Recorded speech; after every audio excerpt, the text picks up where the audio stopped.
Lacrosse community, my name is Ryan Berns. I'm the founder of the Lacrosse Leadership Institute.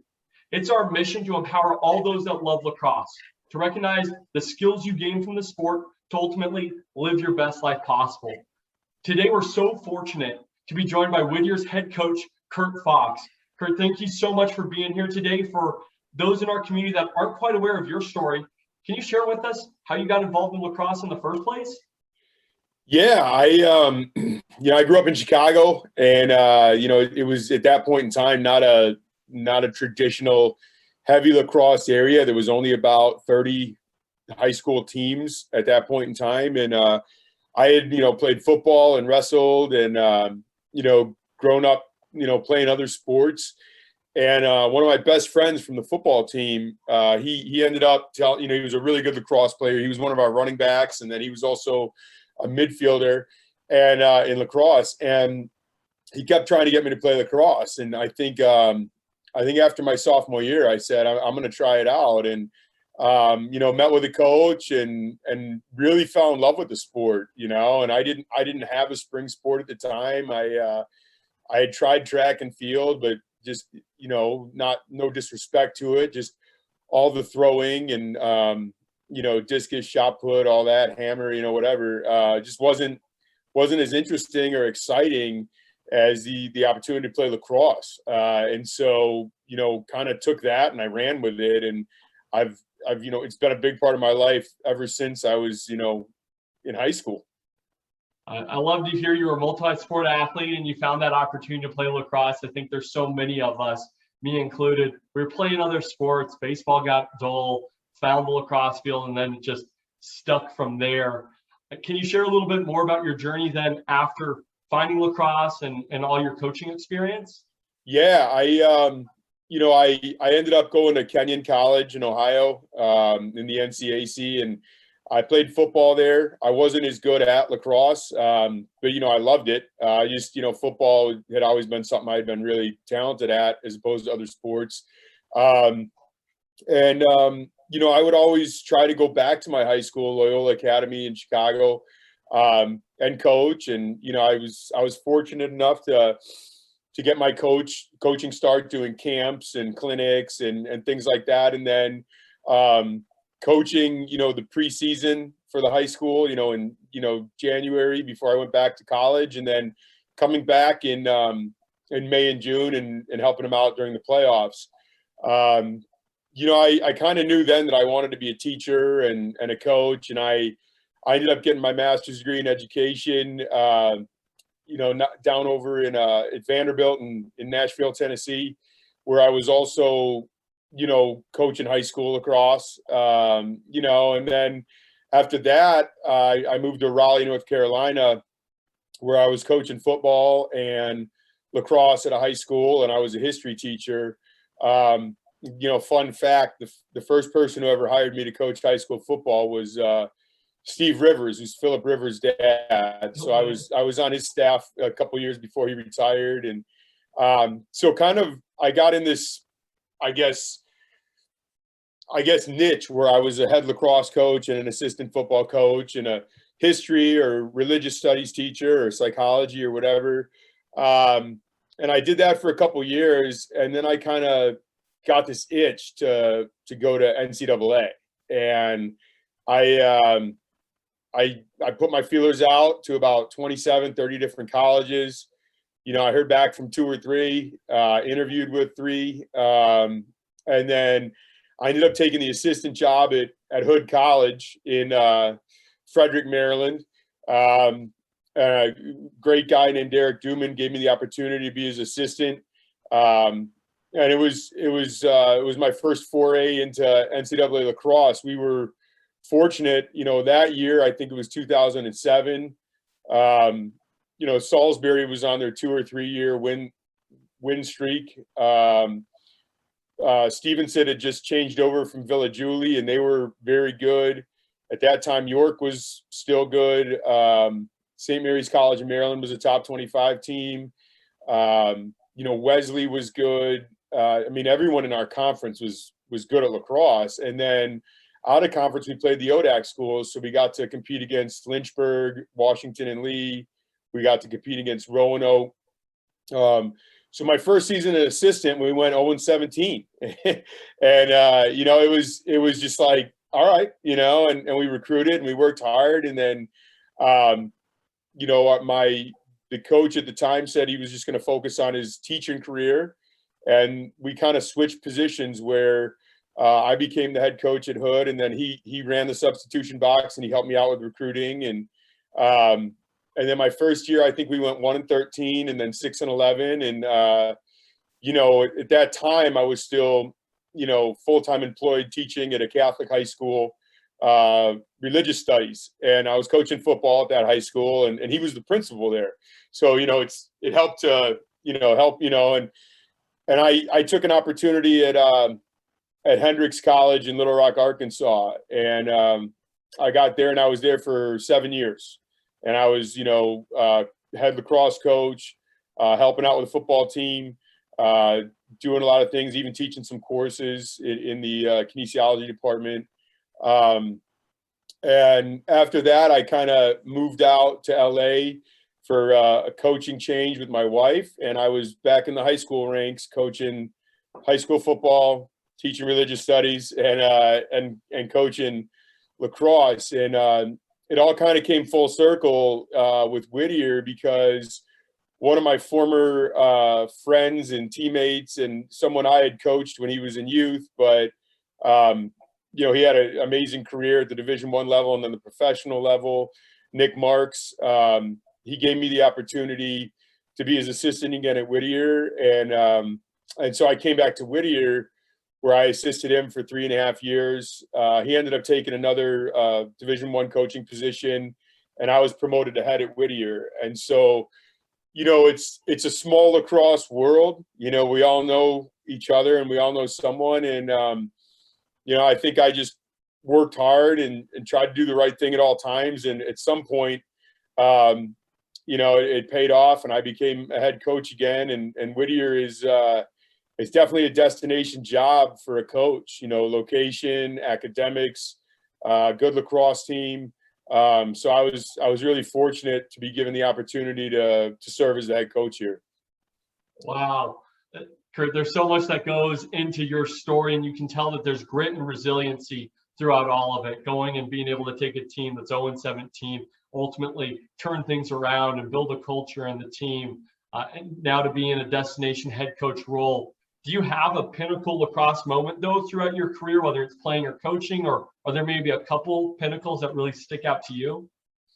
Yeah, there's tons. You've probably at this point in your career, if you've been doing this your whole life, won a few games that you shouldn't, and you've probably lost a few that you shouldn't. And then there's been a lot that you just won because you were supposed to, or lost because you were supposed to. So I try not to get too caught up in those, but there's definitely a few games I've been in where I've been 1 or 2 men down, either 2 minutes left in the game or in overtime, and still found a way to even it up and then win those games. Even if you're going into overtime in a 6-on-4 situation, I've won a couple of those. I think that's what's beautiful about it is, like any other sport, if it's within that 60 minutes or overtime, anything can happen. We look at what happened with Illinois and Penn State in football just 2 days ago. It's like, well, anything can happen. And I think that's what's exciting about athletics in general. I would say the pinnacle things are just kind of when you get those calls or texts, or, you meet some of your alums, you meet up with them, or you go to a wedding, or, you get in touch with the guys that you had the opportunity to coach, and they tell you how well they're doing in life, and that maybe they didn't think I was right when they were 18 to 22, but they're when they call me at 25 or 27 and they're like, okay, a lot of this rings true, coach. Those things mean a lot, and I think that I would say the latest pinnacle for me was just, stepping on the field again after 18 months of a pause, and, with coronavirus and so much uncertainty and so much pain and suffering people have been through with that disease, and just what America went through and what our college went through and what our state went through and what our team went through and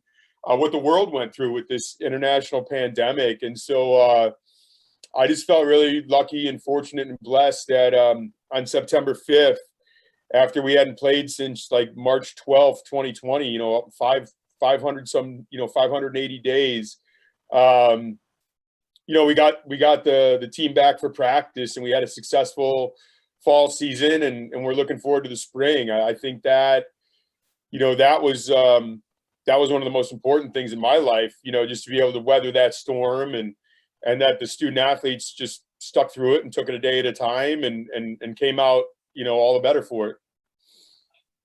Man, that is really a testament to being able to ride through a storm. We're going to face adversity in life, and I think that's the neat part about lacrosse and games. Like you said, we've got 60 minutes on the field, maybe a little bit more with overtime, and anything can happen. We're going to face challenges, setbacks, roadblocks, but together we can overcome. And this is a testament to that 580 plus days of not being together, but you guys probably got right back to where you were before. And I'd love to hear a little bit more about that, Curt, in terms of how you just pick things right back up, but also what does leadership mean to you? As far as picking things back up, I think the biggest thing, and I think this should be echoed to all youth and parents and people, is, pick the right college or university for the whole thing. I think that during this coronavirus, you really saw, a lot of, when you look at injuries, right? You look at an injury and you always tell a student, well, if you were to get injured and never play lacrosse or football or basketball or hockey or whatever you're passionate about again, would you still want to be at that college or university? And I think that with this international pandemic, when sports and athletics were taken away from so many students, even at the high school and all these different levels, are you at the place you want to be? Are you at the place academically? Are you at the place socially? Are you at the place location wise that is formative for you? And is it the best thing for you? And so as a result, we didn't really have attrition, because when we sold this place to these students and their families, we said, pick this for the academics, pick it for the location, pick it for, everything other than the fact that you get the opportunity to play lacrosse. And so it was a weird time. It was a tough time, but somehow our team and our program came out better and stronger with more student athletes and more transfers and more recruits. So that was a real positive. As far as what leadership looks like to me, I think that, ideally it should be transformational leadership. That's something that Nick Marks taught me, and it's kind of like resonated. It's interesting. You coach for, let's say I started coaching in 1998 at the high school and youth level. And then I coached from 2007 to, 2000 and, 2017 at the college level. And then I come back, in the spring of 17, or the spring of 18, and I'm coaching college again. And I learned so much more in like these 3 short years with Nick Marks than I had as a head coach, because I never really had someone I could call. I never had someone to watch. I was thrust into a head coaching role at a very young age as a head coach, both at the high school and at the NCAA level. And you do your best, and you read books and you watch stuff, and you do the best you can. But until you get to be an assistant to someone who really gets it, about leadership and building a program and developing young men and, all those things, and organization and a lot of that, I don't think that I really understood what leadership was. And I think that if you played for me in 2006 or you played for me in 1998, you get a different Curt Foxx than you're getting right now in, 2021, 2022, right? We all get better just as the students grow up. We mature as coaches, and you make mistakes, and you learn from them, and some things work and you stick with those, and so, but long story short, transformational leadership, and I don't know it as well as others, it's just the concept that you're assisting and aiding people in becoming the best version of themselves that they can be.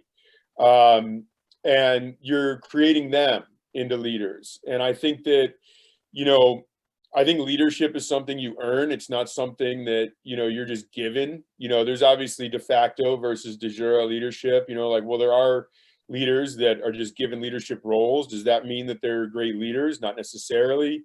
And I think leadership's changed, obviously from, 2000 BCE to, 2021, right? And so I think what it looks like now is you have to make sure that I think a big part of it is meeting the needs of your constituents. I think that, when people come to campus, they want to make sure that their academics are taken care of, that they're in a good roommate situation, that their health is being taken care of, that they have a good strength conditioning coach, that there's mental health on campus, assistance if it's something that I can't help out with, that, they're being intellectually stimulated and challenged in their classes. I think they want clear, decisive communication. I think they want accountability. And I think that, more than anything, I think people want to feel like they're making a difference, and I think those, if you can, and I know that sounds like a lot, and I know I just hit like 1,000 different things. But, I think that's the first step is, making sure you're hitting their hierarchy of needs. So then when they get to practice, or they get to the film room, or they get to, strength and conditioning, or the things that we're asking them to do, that they feel that, they've got a lot of support behind them. I think that's when you get their best. And whereas, it is serious lacrosse and it is serious business being a top 100 academic school in the nation. And, there's a lot of, you could say, I guess, challenges and demands and expectations. And there's very high standards here. At the end of the day, they're doing it because it's fun. They're doing it because it makes them better. They're doing it because it enhances their academic experience and their life experience. And yes, they're going to learn some lifelong lessons. And, we talked about resilience, and we talked about wins and losses, and, lifelong lessons, things of that nature. But they're also making lifelong friends. And they're building, now that I'm 41, they're building, I guess, memories of, that I still think about, playing sports at Kenyon and at Loyola Academy, and, in my youth, as far as it goes back to 5th grade basketball, and the friends I made there.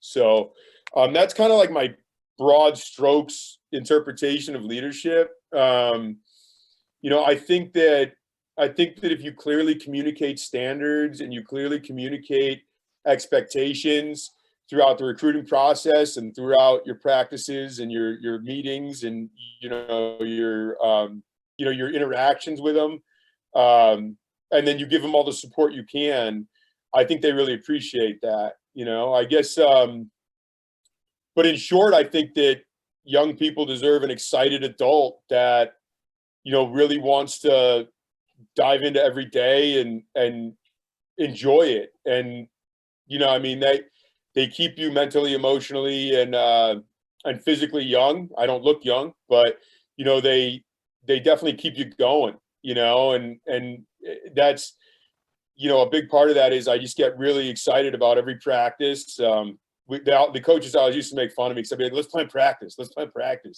and the games, and just the bus rides, and everything. Just, it's an opportunity to teach and interact and inspire people.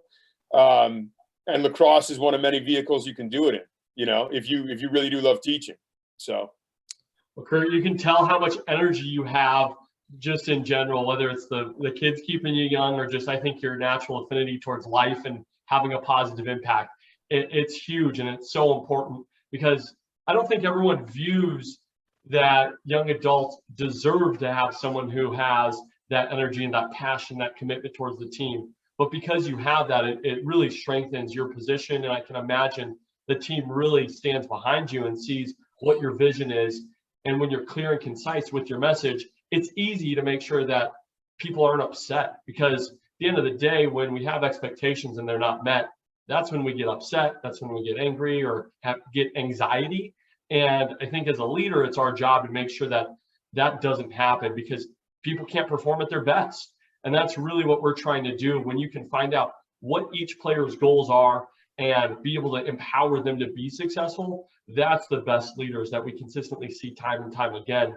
I'd love to hear you elaborate a little bit more, though. You talked about the standards that you set, the communication that you have through the recruiting process and throughout players' time with you. Can you share a little bit more about that, please?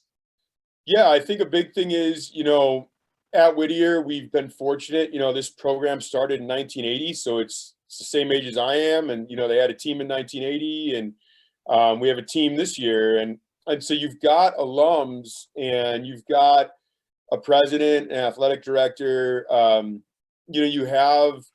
just have a college community that expects the best from the young men that are on the team. And so, a big part of that is that you have to kind of, live up to those standards. And a lot of that isn't necessarily wins and losses. A lot of that is, how do your student athletes treat, professors, other students on campus? How do they treat people in the community? How do they treat other student athletes? How do they treat everybody in the building and the fields, from the people that, clean the facilities to the people that serve, cafeteria, lunches and dinners and breakfasts to their professors. There's definitely high standards in the way that we're going to act as a group, and that we're going to respect people on campus. I think another thing is, coming here and having a great GPA. Our team GPA was a 3.39, which, doesn't seem high, but, it is very high when you're talking about NCAA men's athletics, across the nation. And so letting them know that, you're here for your academic success, you're here for your athletic success. Yeah, of course, I want you to have a college experience. You're coming to college in Los Angeles. It's definitely different than going to college in Los Angeles than going to, a place in a different area. But, those standards are also things like, guys are just expected to be mentally and emotionally focused at practice. Obviously you have to take care of your body, whether that's prehabilitation or rehab or just getting in the weight room, running with the guys. They do a lot of captain's practices or student sessions, they call them now, I think, where they're shooting and, doing one-on-ones and scrimmaging and, a lot of things where they're just trying to keep up.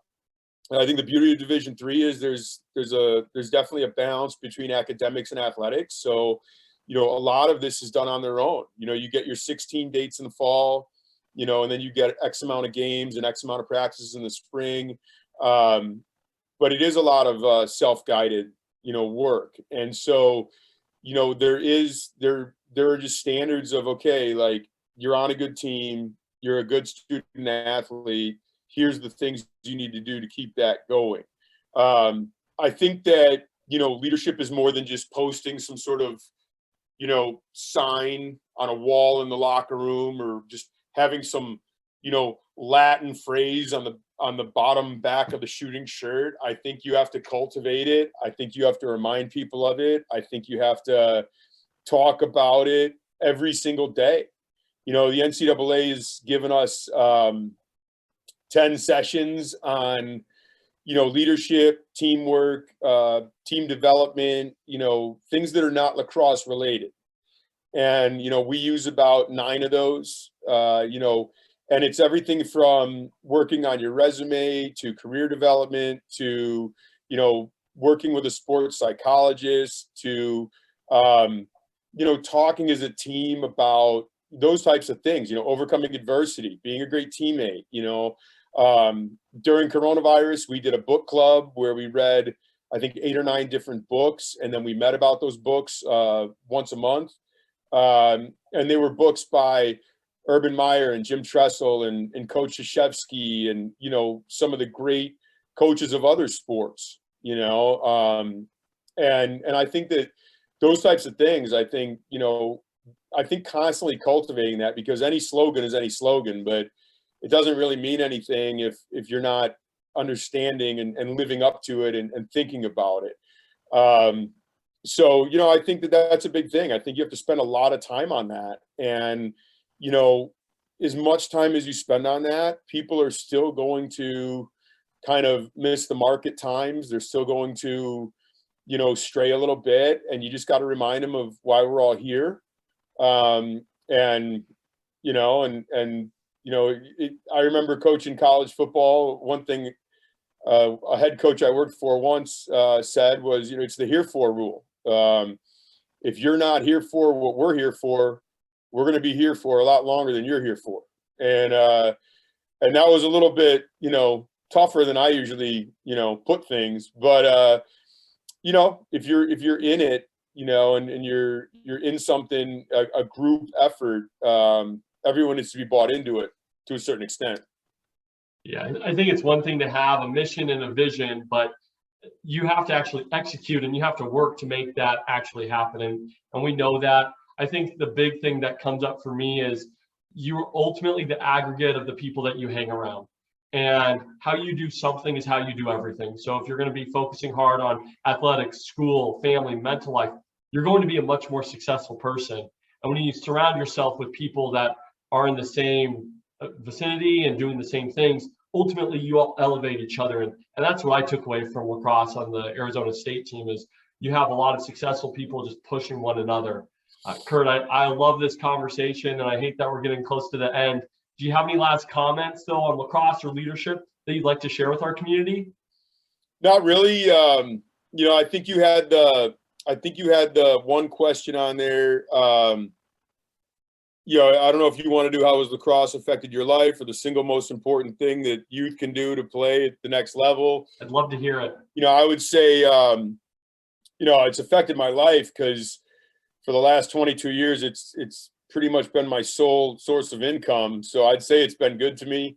You know, I grew up in a generation where I think that a lot of us, you know, in the 80s and 90s and early 2000s, you know, sports was an outlet for us, you know, and it was an opportunity kind of just forget about whatever was going on. And so for that 2 hours, you know, it was like, all right, you know, for those 2 hours, you know, I am Michael Jordan, or I am Hakeem Olajuwon, or I am, you know, Walter Payton, or, you know, or Jim McMahon or whoever. And, you know, I think it's always been an escape. And so, you know, my best 2 hours of the day is when I'm out there with the student athletes on my team and, you know, either in a game or a practice. And I try to give that to them, you know, but it's been an incredible positive influence on my life. It's not all,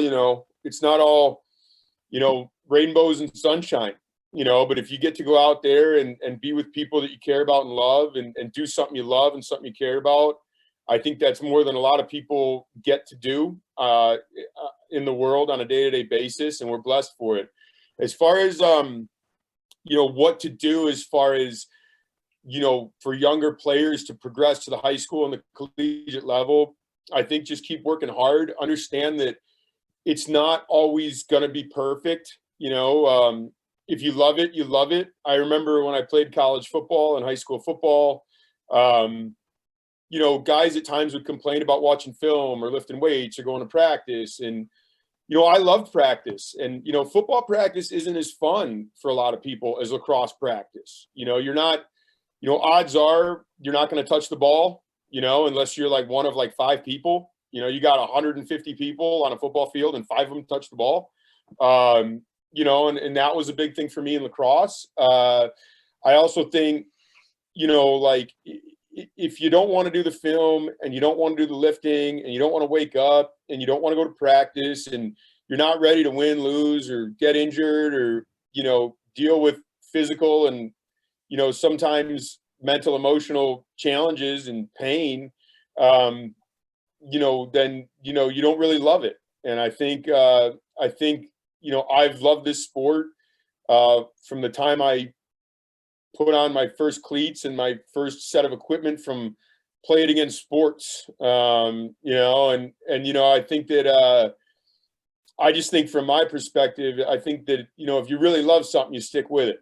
And but I think that there's experiences and lifelong friends and opportunities that I never would have had if I wouldn't have done it. And I just thank God that I've had it, you know. But, you know, as kids get older, it gets more challenging, it gets more competitive. And so if it's something you really, really, really love, then keep doing it, you know. And, you know, it's like anything else, you know, find what makes you happy and do it till you're gone, right?